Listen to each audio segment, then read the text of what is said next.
Good morning for all of you. पिछले कल हमने मांग के सिद्धांत के बारे में पढ़ा था। मांग का जो सिद्धांत था वो पूरा चैप्टर हमने पिछले कल ख़त्म किया। आज हम पढ़ने जा रहे हैं मांग की लोच। तो मांग की लोच ये 5th चैप्टर है और इम्पॉर्टेंट है।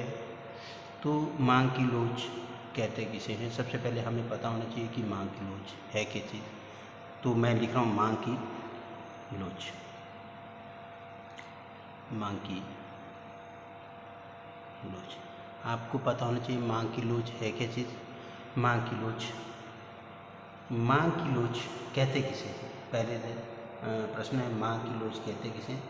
मांग की लोच मांग में होने वाले प्रतिशत परिवर्तन तथा कीमत में होने वाले प्रतिशत परिवर्तन के अनुपात को मांग की लोच कहते हैं। सीधी सी बात है। ये डॉक्टर मार्शल ने परिभाषा दी थी। डॉक्टर मार्शल ने दी थी परिभाषा मांग की लोच किसे कहते हैं। तो मांग में होने वाले प्रतिशत परिवर्तन तथा कीमत में होने वाले प्रतिशत परिवर्तन के अनुपात को मांग की लोच कहते हैं। मैं देखिएगा यहाँ लिखता हूँ सीधा सा, मांग की लोच बराबर है माइनस मांग में प्रतिशत परिवर्तन। मांग में प्रतिशत परिवर्तन, मांग में प्रतिशत परिवर्तन बटा कीमत में प्रतिशत परिवर्तन।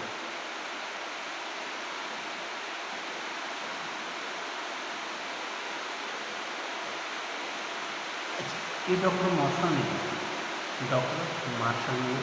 दिए थे इसको। डॉक्टर मार्शल ने ये परिभाषा दी थी। डॉक्टर मार्शल ने बोला मांग की लोच मांग में होने वाले प्रतिशत परिवर्तन, मांग में होने वाले प्रतिशत, ये माइनस है।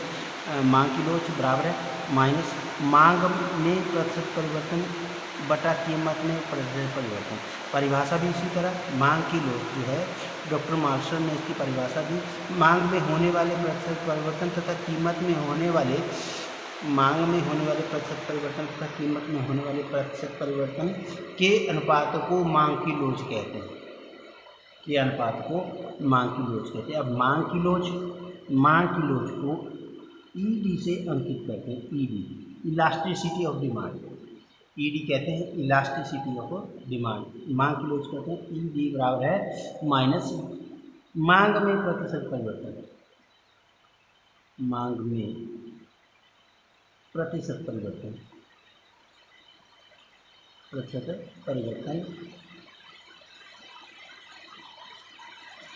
बटा कीमत में प्रतिशत परिवर्तन, कीमत में प्रतिशत परिवर्तन। ये हुआ मांग की लोच। आपसे परिभाषा पूछी जाए कि मांग की लोच किसे कहते हैं, सीधा सा है मांग की लोच मांग में होने वाले प्रतिशत परिवर्तन तथा कीमत में होने वाले प्रतिशत परिवर्तन के अनुपात को मांग की लोच कहते हैं। ये आपके पास है। अब मांग की लोच कहते हैं, मांग की लोच की श्रेणियाँ सीधी सी है। मांग की लोच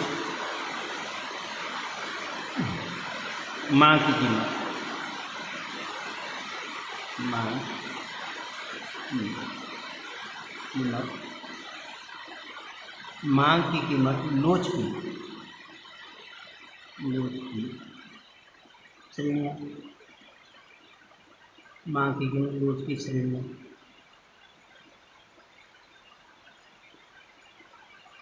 मांग की कीमत लोच की श्रेणियाँ। तो देखिएगा 5 श्रेणियाँ की कितनी से मांग की कीमत लोच की 5 श्रेणियाँ, मांग की कीमत लोच की 5 श्रेणियाँ इसकी 5 श्रेणियाँ।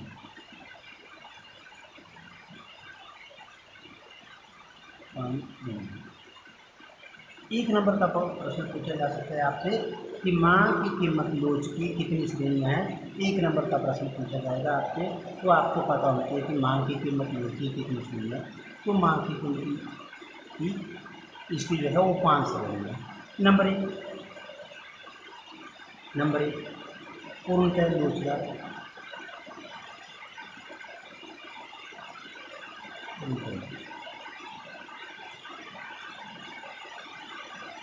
पूर्णतः बेलोचदार, पूर्णतः बेलोचदार,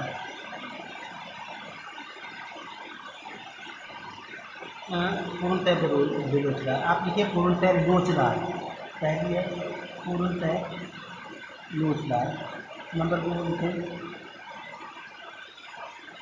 पूर्णतः बेलोचदार, पहली लोचदार थी बेलोचदार,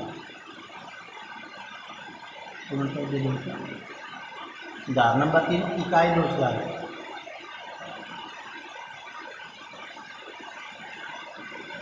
इकाई लोचदार। नंबर 4 जो है इकाई से अधिक, इकाई से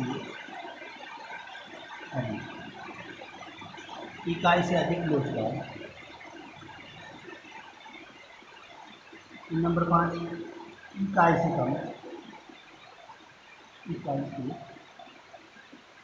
कम,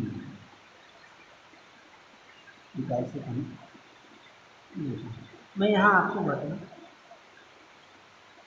पूर्णतः जो लोचदार है वो क्या है। पूर्णतः लोचदार का क्या मतलब है? पूर्णतः लोचदार, पूर्णतः मांग की लोच पूर्णतः लोचदार तब होती है यदि उसकी कीमत थोड़ा बढ़ने पर जो है वो मांग उसकी शून्य होती है। पूर्णतः लोचदार कब होती है? यदि वस्तु की कीमत थोड़ा सा भी बढ़ी तो मांग जो है उसकी शून्य होती है। दोबारा देखिए, पूर्णतः लोचदार कब होती है? यदि वस्तु की कीमत थोड़ी सी भी बढ़ी तो उसकी मांग जो है वो शून्य होती है। अब नंबर 2 है पूर्णतः बेलोचदार, पूर्णतः बेलोचदार। पूर्णतः बेलोचदार तब होती है जब कीमत में परिवर्तन होने पर मांग में कोई भी परिवर्तन नहीं है। कीमत में परिवर्तन हो रहा है, मांग में कोई भी परिवर्तन नहीं है, पूर्णतः बेलोचदार है। कीमत में हुआ परिवर्तन पर मांग में कोई परिवर्तन नहीं है। अच्छा, नंबर 3 है इकाई लोचदार। सीधी सी बात है, इकाई का मतलब एक के बराबर, मांग जो है वो एक के बराबर है, एक के बराबर हो। इकाई से अधिक लोचदार, इकाई से अधिक, एक से अधिक, इकाई से अधिक, एक से अधिक, और इकाई से कम, एक से कम। मतलब है इकाई मतलब एक के बराबर हो, इकाई से अधिक मतलब एक से अधिक हो, इकाई से कम मतलब एक से कम। ये आपके पास आ गया। 1 नंबर का प्रश्न पूछा जा सकता है आपसे, माँ की कीमत लोच की कितनी श्रेणी है? माँ की कीमत लोच की कितनी श्रेणी को आपको पता होना चाहिए, क्योंकि ये आपके पीछे अभ्यास में प्रश्न भी नहीं दिया हुआ है और पिछले से पिछले साल भी ये एग्जाम में आता था, तो आप इसको देखें। इसके बाद हम देखते हैं, हमारे पास आया मांग की लोच को, मांग की लोच को, मांग की लोच का मांग की लोच को मापने की 3 विधि। मांग की लोच को मापने की 3 विधियाँ।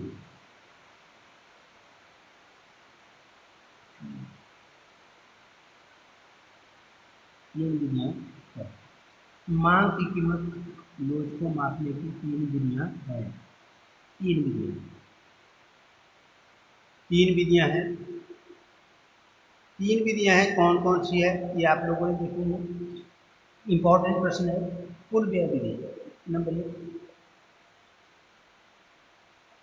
कुल व्यय विधि। नंबर 2 कुल व्यय विधि। नंबर 2 है अनुपातिक, अनुपातिक ये आप रख सकते हैं। नंबर 2 अनुपातिक या प्रतिशत विधि। नंबर 3 बिंदु विधि भी बोलते हैं। नंबर 3 बिंदु ग्राफिक बिंदु विधि भी बोलते हैं, ग्राफिक विधि भी बोलते हैं, ज्यामिति विधि भी बोलते हैं। ज्यामिति विधि। मांग की लोच सीधा सा है, मांग की लोच को मापने की 3 विधियां हैं। मांग की लोच को मापने की 3 विधियां, ये तीनों विधियां बहुत ज़्यादा इंपॉर्टेंट है। एग्जाम में तीनों विधियों में से प्रश्न में एक आधी विधि जरूर आएगी। कुल व्यय विधि बहुत बार पूछी गई है, अनुपातिक विधि, ग्राफिक विधि, ये बहुत बार प्रश्न पूछा गया है। आज हम जो डिस्कस करने जा रहे हैं मांग की विधि को मापने की कुल व्यय विधि, पहली विधि के बारे में डिस्कस करेंगे। मांग की विधि मापने की कुल व्यय विधि, इसके बारे में हम डिस्कस करेंगे। तो मांग की विधि, मांग की लोच को मापने की कुल व्यय विधि है, इसके बारे में देखेंगे हम। देखिएगा, डिस्कस करेंगे मांग की लोच को मापने की कुल व्यय विधि। ये मैं देखिएगा यहाँ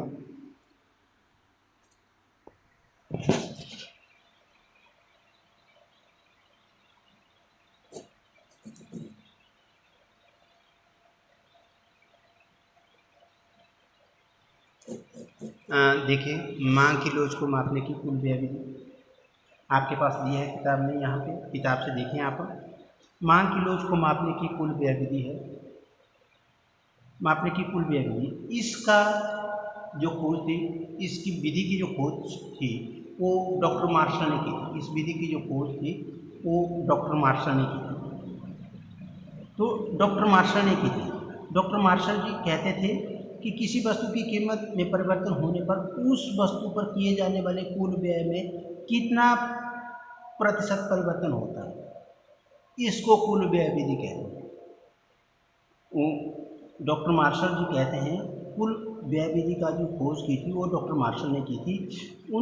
इस विधि के अनुसार किसी वस्तु की कीमत में परिवर्तन होने पर उस पर किए जाने वाले कुल व्यय में कितना परिवर्तन होता है, उस पर किए जाने वाले कुल व्यय में कितना परिवर्तन होता है, उसको कुल व्यय विधि कहते हैं। जब किसी वस्तु की कीमत के कम या अधिक होने पर उस पर किए जाने वाले कुल व्यय पर कोई प्रभाव पड़ता है तो मांग की लोच के बराबर, मांग की लोच इकाई के बराबर होती है। कहने का मतलब है एक के बराबर। ये मांग की लोच जो है वो एक के बराबर होती है, ये आप लोगों को पता होना चाहिए। मांग की लोच इकाई के बराबर होती है। अच्छा देखिएगा, नंबर 2 देखिएगा, इसमें सीधी सी बात है, मांग की लोच जो है वो एक के बराबर होगी, मांग की लोच एक से कम होगी, मांग की लोच एक से अधिक होगी, ये चीज़ें हैं आपके पास। तो पहला था जब किसी वस्तु की कीमत कम या अधिक होने पर उस पर किए जाने वाले कुल व्यय पर कोई प्रभाव नहीं पड़ता तो मांग की लोच जो है वो एक के बराबर होगी। नंबर दूसरा था उसका, जब किसी वस्तु की कीमत कम होने पर उसका कुल व्यय बढ़ जाता है। जब वस्तु की कीमत कम हो जाती है तो उसका व्यय बढ़ जाता है। कीमत के बढ़ने से कुल व्यय कम हो जाता है। कीमत बढ़ा, जब कीमत बढ़ेगी तो खर्चा कम होगा, क्योंकि जब कीमत बढ़ेगी तो मांग जो है वो कम होगी। जब कीमत कम होगी तो क्या होगा, मांग ज़्यादा हो जाएगी। तो कहने का मतलब है किसी वस्तु की कीमत कम हो तो व्यय ज़्यादा होगा, तो ज़्यादा खर्चा होगा। जब कीमत बढ़ेगी तो जो खर्चा है वो कम होगा। उस वस्तु की मांग की लोच इकाई से अधिक लोच है। उस समय जब वस्तु की कीमत कम हो तो व्यय कम होता है और जब कीमत अधिक हो तो व्यय अधिक होता है। उस वक्त जो है वो मांग की लोच इकाई से क्या होती है, अधिक, इकाई से अधिक लोच है, इकाई से अधिक लोच है। नंबर 3 है इसमें जो है, जब किसी वस्तु की कीमत कम होने से कुल व्यय कम। दिखती बात है, वस्तु की कीमत कम होगी तो क्या था, व्यय अधिक है। पर ये नंबर तीसरा पॉइंट है, इसमें क्या था, जब किसी वस्तु की कीमत कम होगी तो व्यय कम होगा और कीमत बढ़ने में कुल व्यय बढ़ जाएगा। ऐसा किस स्थिति में होता है? आपने पीछे पढ़ा था गिफन वस्तुओं की केस में होता है कि जब वस्तु की कीमत कम होती है तो मांग क्या हो जाती है, उसकी कम हो जाती है, और वस्तु की कीमत बढ़ने पर मांग क्या हो जाती है, बढ़ जाती है। अर्थात कुल व्यय की दिशा में परिवर्तन होता है, जिसमें परिवर्तन ये कम परिवर्तन होता है। उस वस्तु की मांग की लोच को इकाई से कम बेरोजगार, इकाई से कम बेरोजगार मतलब एक से कम।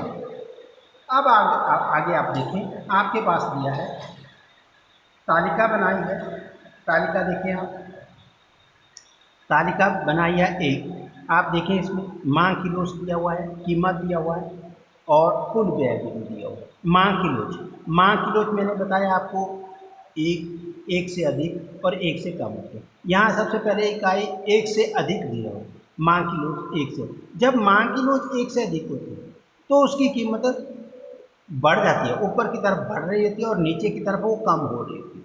यहाँ देखिए आप, कीमत जो है ऊपर की तरफ बढ़ रही है, नीचे की तरफ वो डाउन में जब जा रही है तो कीमत कम होगी। पर कुल व्यय जो हो रहा है उसका वो ऊपर नीचे की तरफ कम हो रहा है और ऊपर की तरफ बढ़ रहा है। नंबर 2 पे दिया है इकाई। जब एक मांग की लोच वो एक के बराबर होती है, इकाई जब मांग की लोच एक के बराबर होती है, मांग की लोच एक के बराबर होती है तो कीमत जो है उसके ऊपर की तरफ बढ़ जाएगी और नीचे की तरफ वो कम होगी। पर कुल व्यय में कोई परिवर्तन नहीं आएगा, ऊपर की तरफ भी कोई परिवर्तन नहीं आएगा और नीचे की तरफ भी कोई परिवर्तन नहीं आएगा। जब मांग की लोच जो है इकाई से कम, एक से कम होगी तो कीमत जो है वो ऊपर की तरफ बढ़ जाएगी, नीचे की तरफ कम हो जाएगी। कुल व्यय भी उसी प्रकार ऊपर की तरफ बढ़ जाएगा और नीचे की तरफ कम होगा। तालिका 1 थी, ये तालिका 2 है, कुल व्यय विधि की तालिका 2। क्या दिया हुआ है? ए वस्तु स्थिति दिया है ए बी सी। वस्तु की कीमत देखिएगा, वस्तु की कीमत सभी ए में भी वही है, बी में भी वही और सी में भी वही है। वस्तु की कीमत ए में देखिएगा 2 4 1, बी में भी 2 4 1, सी में भी 2 4 1। मात्रा देखिएगा, मात्रा अलग अलग है, ए की मात्रा अलग है, बी की मात्रा अलग है, सी की मात्रा। जब वस्तु की कीमत 2 रुपये थी तो हमने 4 वस्तुएं खरीदी, जब 4 हो गई तो हमने 2 वस्तुएं खरीदी और जब 1 होगी तब हमने 8 वस्तुएं खरीदी। उसी प्रकार बी के केस में भी था, जब कीमत 2 रुपये थी तो हमने 4 वस्तुएं खरीदी, जब 4 थी तो हमने 1 खरीदी, जब 1 हो गई तो हमारे पास क्या हो गया? 10 हो गई। जैसे जैसे हमारी कीमत कम होती गई, डिमांड क्या हो गई? हमारी बढ़ती जा रही है। अब देखिएगा, इधर देखिए आप, आपके पास कीमत थी 2 रुपये, आपने वस्तुएं खरीदी 3, कीमत हो गई 4, वस्तुएं 2, जब 1 हुई तो आपने 4 वस्तुएं खरीदी। अब कुल व्यय की बात करें, कुल व्यय हुआ वस्तु की कीमत और मात्रा को गुणा करके, कुल व्यय हुआ वस्तु की कीमत और मात्रा। 4 दूने हो गया 8, 4 दूने। एक एक केस में कुल व्यय विधि जो है, देखिए एक एक केस में क्या था, जैसे जैसे वस्तु की कीमत बढ़ती गई, वस्तु की कीमत बढ़ती गई तो मात्रा भी क्या हो उसकी, मात्रा में भी बढ़ती गई, मात्रा भी बढ़ती गई, पर कुल व्यय क्या हुआ? वो बराबर है, उसमें कोई भी बदलाव नहीं है। नंबर 2 के केस में था, जब वस्तु की कीमत 2 थी तो हमारे पास मात्रा 4 थी और कुल व्यय क्या हुआ? ये 8 हो गया, 4 एकम 4 हो गया। मैंने बताया कि वस्तु की कीमत और मात्रा में गुना करके मल्टीप्लाई करके जो आएगा वो कुल व्यय आएगा। इसी केस में सी के केस में भी ऐसा ही था, 2 गुणा 3 बराबर 6, 4 गुणा 2 बराबर 8। तो देखिएगा यहाँ कुल व्यय समान था, इसमें परिवर्तन नहीं होता, कुल व्यय पर कोई प्रभाव नहीं पड़ा, ये बिल्कुल सेम रहा, कोई भी प्रभाव नहीं पड़ा। इधर भी 8 था, इधर भी 8 था, इधर भी 8 था, इसमें कोई भी प्रभाव नहीं पड़ा। जब कोई प्रभाव नहीं पड़ा तो मांग की लोच किसके बराबर होती है? 1 के बराबर।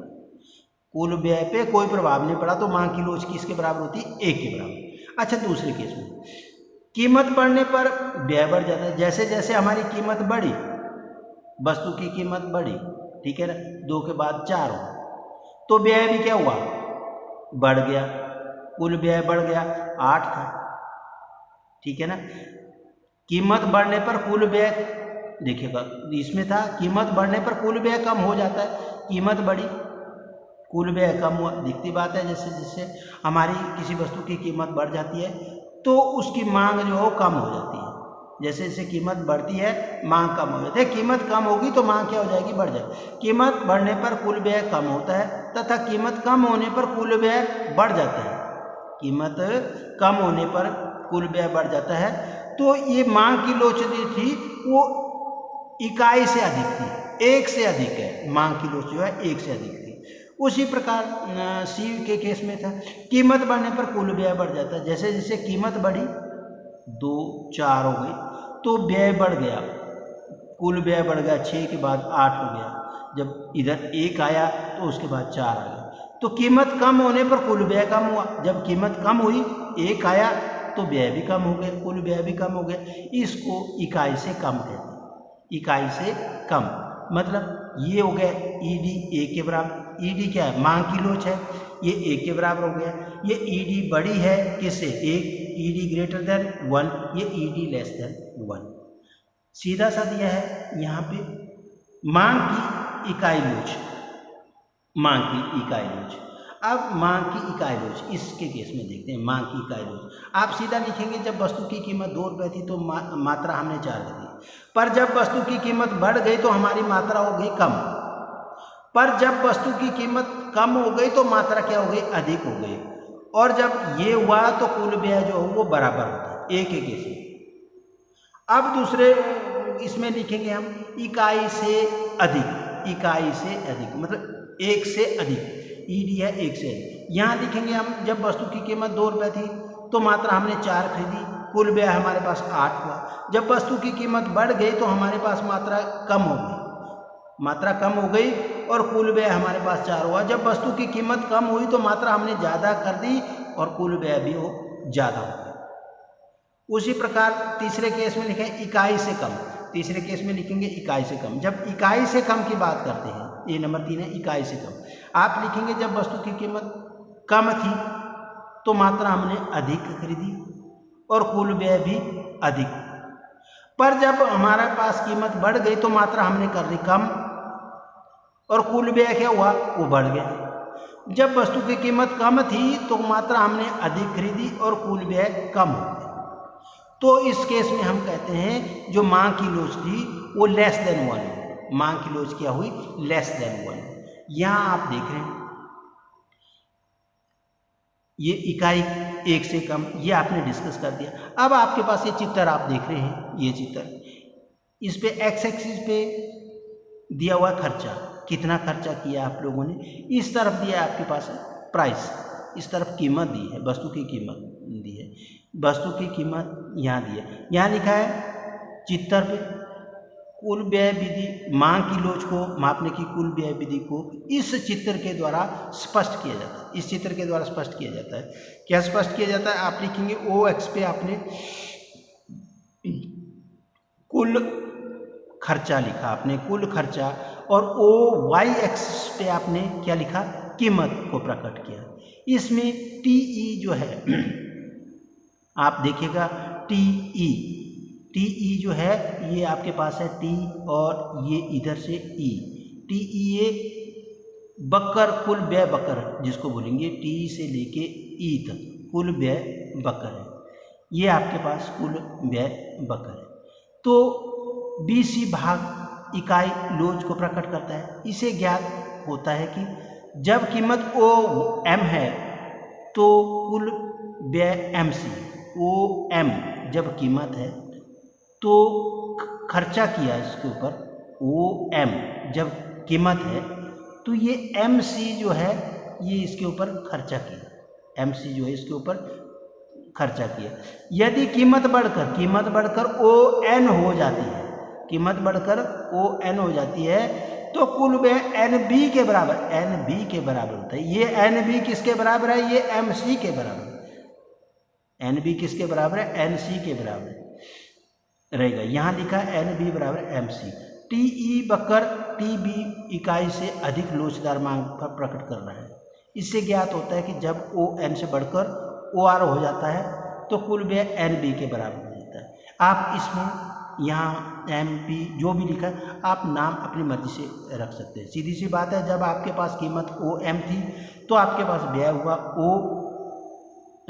हुआ एम सी। जब आपके पास कीमत ओपी थी, कीमत क्या थी? ओपी, तो व्यय हुआ पीडी, तो व्यय क्या हुआ? पीडी। जब आपके पास कीमत ओ एन थी तो व्यय कितना हुआ? एन थी, ओ एन थी कीमत, प्राइस था ओ एन, ये कीमत थी, तो आपके पास खर्चा कितना हुआ? व्यय क्या हुआ? व्यय हुआ एन बी के बराबर। एन बी किसके बराबर है? एम सी के बराबर है। पर जब आपके पास कीमत बढ़ गई, ये आपके पास ओ आर आ गई, तो आपके खर्चा कितना हुआ? आर ए, आर ए खर्चा हुआ। ये आर ए किसके बराबर है? आप लिखेंगे सीधा सा, आर ए किसके बराबर है? पी डी के बराबर है। आर ए किसके बराबर है? पी डी के बराबर है। तो इस प्रकार आप इसको बना सकते हैं। बाकी हम कल देखेंगे। ये बहुत इंपॉर्टेंट विधि है, जिसको नहीं पता लगे वो मेरे से दोबारा पूछें। बहुत ज़्यादा इंपॉर्टेंट विधि है ये, एग्ज़ाम में आएगी। तो बाकी हम देखेंगे कल।